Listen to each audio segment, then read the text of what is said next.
have been an evergreen forest, but it is not because of human interference. Whether it's farms, the fields, whether it's a timber, or for whatever reason. So unfortunately, Goa has very few small pockets of primary forest. But most people say this is a forest. Wow, it's beautiful, but it's still degraded. I'm just trying to put a little bit of the deeper sense into it. Yeah. So we'll walk around here, and if you have any questions, flowers have a very strong smell. Okay. You call it Congress, or you call it Lantana, one of those. This is used as an antiseptic if you get a wound. Okay, but it's an invasive weed. It's not meant to be here. Wherever you see the canopy is open, these plants shoot up. Okay, and they grow quite high, maybe 5 feet, 6 feet. Okay. Eyes of a human, or from the human perspective, strangler means something bad. And if you see the process of it, it seems cruel, but it is not. So what it does is, in a primary forest, the canopy is closed. But every tree tries to reach the canopy and get sunlight. Yeah. So what the strangler fig tree has done is made these small fruits with very amazing, tasty fruits for birds and for civets and the rest, and tiny seeds. So what the animal does is the bird and all will eat it. For example, a hornbill or a civet, and they'll go on top of another tree and excrete it. They poop. The seed germinates there. Okay, and starts sending its root down an existing tree.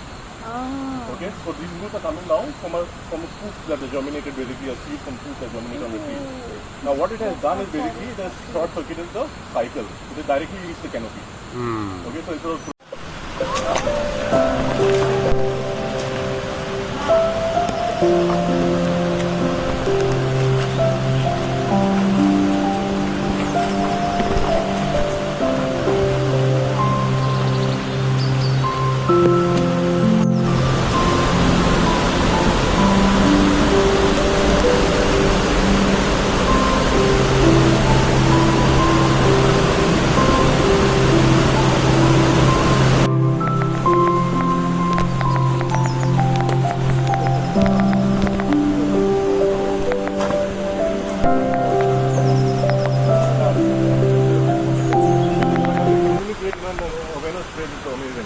So what is this we see as an anthill, right?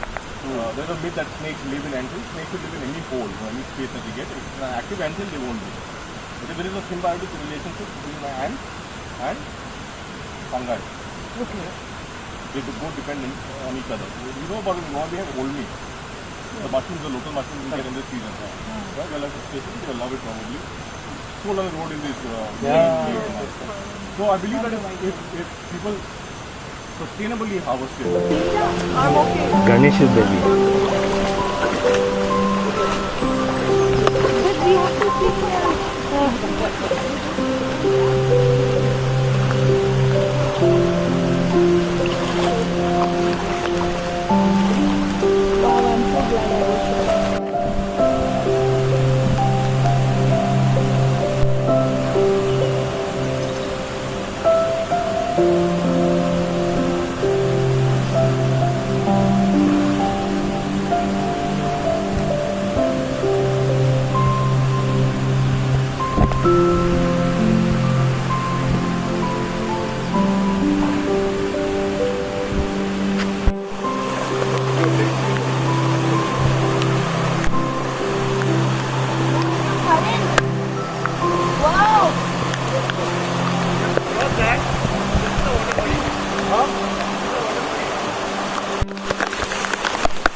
So hi Ben, thank you for giving this time for the interview. We just had a lovely jungle walk with you in the Mhadei Wildlife Sanctuary. So thank you for that. So I have some immediate questions. One is the importance of city slickers or people from towns and other parts of Goa to come out into the forests of Goa and appreciating wildlife. Why do you think it's important? See, this is one thing that we don't realize, most of us, that we think that nature is separate, wildlife is separate. We are all a part of nature. We are nature, we belong to nature, and once we go into nature and experience it, like if you come into, leave our buildings, leave our offices and come into the forest, we realize that nature draws us towards it because we are one with it. We've just kind of, separated ourselves because of civilization or, earning our needs or just getting stuck in the rat race. So I just try to give these people the opportunity, come out to the wild, enjoy it, breathe the fresh air, look at the greenery around, hear the birds chirp, look at the butterflies. And I know that nature then after draws people towards it. And then a person changes, the way they behave in life in general, there's a drastic change. People become more peaceful, become less stressed in life, they can handle stress in a much better way. And they become very conscious about the surroundings. Like, a person that might litter in the city, when he comes to the wildlife sanctuary, he comes to a natural place, he enjoys the beauty and the cleanliness of the place. And the moment he sees garbage there, he realizes how bad it is. And then they'll either want to collect the garbage and take it back to them. And it changes their mindset. It changes the mindset in various aspects of life. Wonderful. So, Ben, you've been doing this for many, many years, So, I wanted to know what is the the beauty of Goa's forests, because Goa is blessed with almost 5 sanctuaries. So, what is the highlight of our forests? I think that we're really blessed. I mean, I would personally say that Goa is one of the best places in India and could be one of the best places in the world for that matter. And the reason it is because one side we have the coast and then we have the Western Ghats on the other side. And the Western Ghats are amazing. It's one of the world's hotspots for biodiversity, and there are endemic species that you get only in these Western Ghats that you get nowhere else. Now when it comes to Goa, the Western Ghats are also more unique because you have the northern Western Ghats ending in Goa and the middle Western Ghats or central Western Ghats starting. So there's a very nice overlap, there's a nice transformation, there's a huge amount of biodiversity that is really, really interesting and unique to this place. Yeah, brilliant. And in recent times, what has been in any anecdote or your encounter with wildlife that you would like to narrate?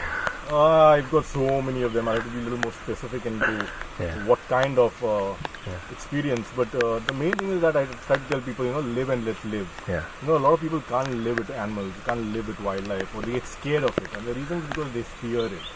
This fear is the absence of knowledge. I keep telling people that. It's because you don't have knowledge about a certain subject, you're scared of it. And if you're scared of it, you cannot live with it, you cannot conserve it, you cannot protect it. And why do we need to protect all this ecosystem? Why do we need to protect the wildlife around us? We're not going to change, or we cannot save the planet. It's about saving ourselves. If we want to have a healthy life, if we want our kids to have a healthy life, we have to have a healthy ecosystem around us. And that's the reason we need to protect it. And that's the reason many of us, like if you're scared of snakes or scared of crocodiles or whatever it is, you're scared of it because you don't have knowledge about it. A little exposure towards it, a little exposure towards the topic, and the fear comes out. And then you can live more peacefully sharing your space with these animals. And that's what I try to tell people when I take them out on these trips. And we try to learn to live in harmony with wildlife. Wonderful. Thank you, Ben. You're most welcome. All the best.